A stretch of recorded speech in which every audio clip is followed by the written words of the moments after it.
আসসালামু আলাইকুম সবাইকে। আজকে চলে আসলাম একটা ছোট্ট ভিডিও নিয়ে। কাতল মাছ দিয়ে সিমের বিচি দিয়ে ঝোল। আপনাদের কার কার কাতল মাছ পছন্দ? আমার পছন্দ।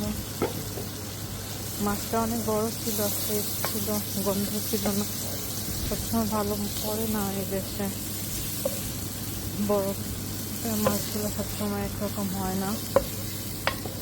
তো আগে পরে অনেক রুই মাছ খাওয়া হয়েছে। বললাম যে রুই মাছ না নিয়ে একটা কাতল মাছ নিয়ে, কারণ বাচ্চারা মাছ খুব কম খায়। আমি আমার হাজবেন্ড বেশি পছন্দ করি, তো একবেলা ভাত খাই, তবে একটা খাওয়া হয় না। কার কার পছন্দ কাতল মাছ কমেন্ট করে জানাবেন, আর রান্নাটা কেমন হলো জানাবেন। সবাই ভালো থাকবেন, সুস্থ থাকবেন। আবার দেখা হবে ইনশাআল্লাহ অন্য একটা ভিডিও নিয়ে। সে পর্যন্ত ভালো থাকবেন, সুস্থ থাকবেন। আল্লাহ হাফেজ।